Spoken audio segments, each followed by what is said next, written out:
Hello বন্ধুরা, welcome back to my channel. কেমন আছো তোমরা? আশা করছি ভালো আছো। তোমাদের ভালোবাসায় আমরাও ভালো আছি। তো দেখো, আজকে হচ্ছে বৃহস্পতিবার। এটা হচ্ছে বৃহস্পতিবারের ভিডিও। তো বৃহস্পতিবারে সারাদিন আমি কি করলাম না করলাম সবটাই তোমাদের সঙ্গে শেয়ার করব। তো ভিডিওটা স্কিপ না করে সম্পূর্ণ ভিডিওটা দেখতে থাকো, আশা করছি ভালো লাগবে। তো ভিডিওটা শুরু করছি।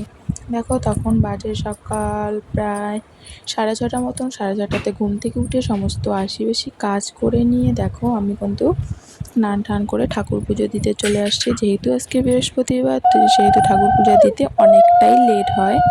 ঘর চেঞ্জ করতে হয়, আরও অনেক কাজ থাকে, সেই জন্য দেখো পূজা দিতে কিন্তু অনেকটাই টাইম লেগে যায়। তারপরেও সকল ঠাকুর দেবতাকে আমি সুন্দর করে স্নান টান করে নিয়েছি। আর আমার গোপাল সোনাকে দেখেছো কি সুন্দর সাজিয়েছি।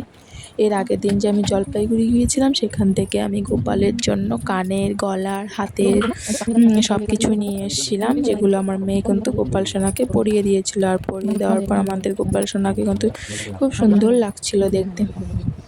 তো তারপর দেখো, এদিকে কিন্তু আমি হচ্ছে যেহেতু আজকে বৃহস্পতিবার, আমি কিন্তু প্রত্যেক বৃহস্পতিবারেই পাঁচালি পরে নিই।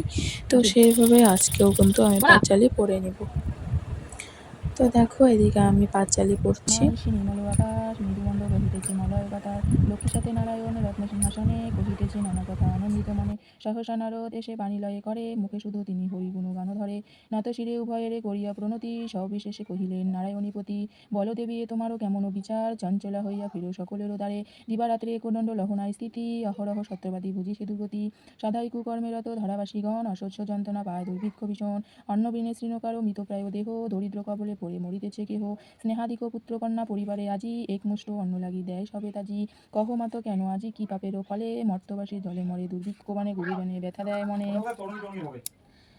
নারীর অঙ্গের ভূষণ লজ্জা যে হয়, তাহা আজি নারীগণ বিসর্জন দেয়। অতিথি আসিলে গৃহে দূর দূর করে, স্বামী অগ্রে নিত্য নারী উদয় ভরে।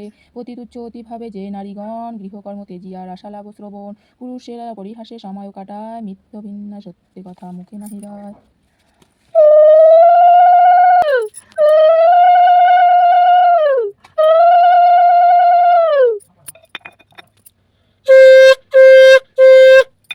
তারপরে দেখো, এদিকে কিন্তু আমি পুজো টুজো কমপ্লিট করে চলে এসেছি রান্নাঘরে সকালে জলখাবার করতে। আর রুটি আর চা বানিয়েছিলাম। তারপর দেখো, এগুলো যেগুলো জলপাইগুড়ি যেদিন গিয়েছিলাম সেদিন এসে জামা কাপড় কেচেছিলাম, সেগুলোকে আমি আদা শুকনো ছিল সেগুলোকে আগে মেলে দিয়েছিলাম। মেলে দিয়ে নিয়ে তারপরে কিন্তু আমি এদিকে চা খাচ্ছিলাম। তারপরে চা খেয়ে দিয়ে, মেয়ের ছিল পরীক্ষা, আর কালকে বৃহস্পতিবার ছিল হচ্ছে অঙ্ক পরীক্ষা। তো মেয়ের ব্যাগ ট্যাগ গুছিয়ে দিয়ে আমি চলে এসেছি এদিকে বিছানাটা গুছাতে। আর বিছানা গুছিয়ে কিন্তু আমি চলে যাব রান্নাঘরে রান্না করতে।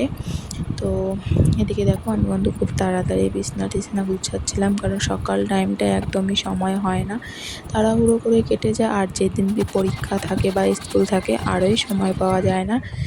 আবার যেমন শনিবারে কিন্তু মেয়ের এক্সাম আছে। তো শনিবারে আছে ইংলিশ এক্সাম, তারপরে একদম মঙ্গলবারে আছে সাধারণ জ্ঞান ভাইবা।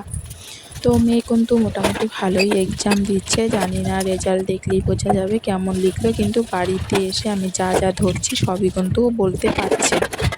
তো সেদিকে হিসাবে ধরা যায় না ভালোই এক্সাম দিচ্ছে। তারপরে দেখো, সকালের কিছু মানে চায়ের কিছু বাসন ছিল, সেগুলোকে মেজে নিয়েছি। তারপর কিন্তু আমি এদিকে প্রেসারে মেয়ের জন্য ভাত রান্না করে নিয়েছি, সেটাই কিন্তু মেয়েকে স্কুলে যাওয়ার আগে খাইয়ে দিই। তো দেখো, এদিকে কিন্তু আমি মেয়েকে স্কুল যাওয়ার আগে ভাতটা খেয়ে দিলাম। আর এটা হচ্ছে আজকে জামা কাপড় কাচা পেলাম বৃহস্পতিবারে। আর আগেরগুলো শুকিয়ে গেছে, এগুলোকে উঠিয়ে নিয়েছি। তারপর দেখো, এদিকে কিন্তু রান্না বসিয়ে দিয়েছি। আজকে রান্না করব হচ্ছে মানে কিছু মাছ ছিল, সেই মাছগুলোকে আলু দিয়ে ঝোল করব। আর কচুর শাক দিয়ে একটা মাছের মাথা ছিল, সেটা রান্না করব। তো তার জন্য কিন্তু আমাকে কচুর শাক তুলতে যেতে হবে। এদিকে দেখো, মাছের ঝোলটাকে আমি ঝোল দিয়ে বসিয়ে রেখে কিন্তু কচুর শাক আনতে যাবো। আর ছেলে কিন্তু ঘুমিয়েছে, এই জন্য কিন্তু তাড়াহুড়ো করছিলাম। তো তারপরে দেখো, এদিকে কিন্তু আলু থালু ভালোভাবে দিয়ে ভাজাভাজি করে হলুদ লবণ দিয়ে তরকারিটা সুন্দর করে নিচ্ছিলাম। আর আমি কিন্তু সবসময় এরকম সিম্পলই রান্না করি। আবার যারা বাটা ঘষা রান্না খাও, তাদের কিন্তু আমার তরকারি একদমই ভালো লাগবে না খেতে, কারণ আমি একদম তেল মশলা কম দিয়ে, ঝাল কম দিয়ে, শুধু সিদ্ধ মতন হয় এরকম করেই রান্না করি। যেহেতু আমার দুটো ছোটো ছোটো বাচ্চা আছে, আর আমার বর যেহেতু পেশেন্ট, যেহেতু আমাকে এরকম করেই রান্না করতে হয় ওদের সুবিধার্থে। তো কে কী বললো না বললো আমার দেখার কোনো দরকার নেই, আমার সংসারে ভালো থাকলেই হলো লোকজন, এটাই বড় কথা। সেই জন্য কিন্তু দেখো আমি কিন্তু যেরকম কোনো বাটা কষা কিচ্ছু দেই না, শুধু একটুখানি জিরার গুঁড়ো দিই বাস, আর এর বেশি কিচ্ছু দেই না। তো দেখো এরকম করে করতে করতে এই যে একটু জিরার গুঁড়া দিয়ে দিলাম, ভাজাভাজি করে নিয়ে কিন্তু আমি জল দিয়ে জাল হয়ে গেলে কিন্তু মাছগুলোকে দিয়ে ভালোভাবে ফুটিয়ে নেব। তো এদিকে দেখো মেয়ের কিন্তু এক্সাম শুরু হয়েছে, আর মেয়ের শরীরটা কিন্তু ভালো নেই, কাশি হয়েছে, জানি না কবে কাশি কমবে, আর কাশি হলে তো সহজে কমতে চায় না। তো ওষুধ আনছি, দেখি কবে কমে। তারপর দেখো এদিকে কিন্তু ঝোলের জন্য জল দিয়ে দিয়েছি, ঝোলটা হোক, তারপর আমি কিন্তু যাবো কচুর শাক আনতে। এদিকে ঝোলের জন্য জল দিয়ে তারপর কিছুক্ষণ ফুটলে কিন্তু মাছগুলোকে দিয়ে দেবো। মানে সকালে রান্নাবান্না বলতে যার বাড়িতে ছোটো বাচ্চা আছে সে জানে কত তাড়াহুড়ো করে রান্না করতে হয়। তো কী করা যাবে। তারপর দেখো এদিকে কিন্তু আমি কচুর শাক তুলে নিয়ে এসে তারপর দেখি ঝোলটা জাল হচ্ছিল। তো এদিকে ঝোল জাল হচ্ছিলো, এদিকে আমি কচুর শাকগুলোকে ভালোভাবে কেটে নিব, রসুন টসুন সব কিছু কেটে থেতলো করে রেখে দিব। তারপর দেখো এদিকে কিন্তু আমি কচুর শাকটাকে ধুয়ে নিয়ে এসে ছোটো ছোটো টুকরো করে কাটছিলাম। তো তোমরা কে কে মাছের মাথা দিয়ে কচুর শাক খেতে ভালোবাসো অবশ্যই কমেন্টে জানিও, আমার কিন্তু দারুণ লাগে। আর কালকের কচুর শাকটা আরও সুস্বাদু হয়েছিল। আর আমি কিন্তু একটু জলে ভাপ দিয়ে নিয়ে তারপরেই কিন্তু রান্না করেছিলাম, ভাবছিলাম যদি গলায় চুলকায় টুলকায় বা কিছু, কিন্তু একদমই চুলকায়নি। তারপরে দেখো ভালোভাবে লঙ্কা রসুন গুঁড়ো দিয়ে থেতো করে নিয়ে ভালো করে লাল লাল করে ভেজে নিয়ে তারপর কিন্তু ওখানে আমি মাছের মাথাটাকে দিয়ে নাড়াচাড়া করে তারপর কিন্তু কচুর শাকগুলোকে দিয়ে দিয়েছি। তারপর সামান্য মতো হলুদ লবণ দিয়ে ভালোভাবে করে নাড়ানাড়ি করে শুকনো শুকনো করে রান্না করে নিয়েছি।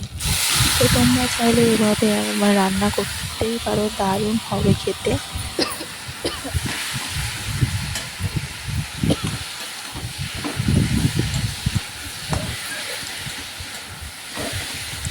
দেখো এইভাবে ভাজাভাজি করে নিয়েছি।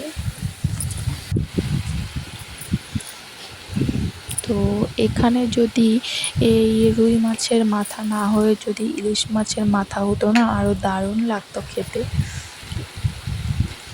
কিন্তু আমরা বাঙালি, ঘরে যা থাকবে তাই তো রান্না করবো, তাই না বলো। সব সময় তো আর বাজার ঘাটে যাওয়া সম্ভব হয় না, তো এরকম করেই আমাদের রান্না করতে হয়। তারপর দেখো রান্না করতে করতে কিন্তু মেয়ে পরীক্ষা দিয়ে চলে আসছে, আর মেয়েকে জিজ্ঞাসা করলাম, মেয়ে বলছে পরীক্ষা কেমন হয়েছে পরীক্ষা। তো দেখা যাক, রেজাল্ট দেখা যাবে, তাই না। তো ভিডিওটা আর বড় করছি না, এখানেই শেষ করছি। ভালো লেগে থাকলে অবশ্যই সাবস্ক্রাইব করে দিও। দেখা হচ্ছে নেক্সট ভিডিওতে। টাটা।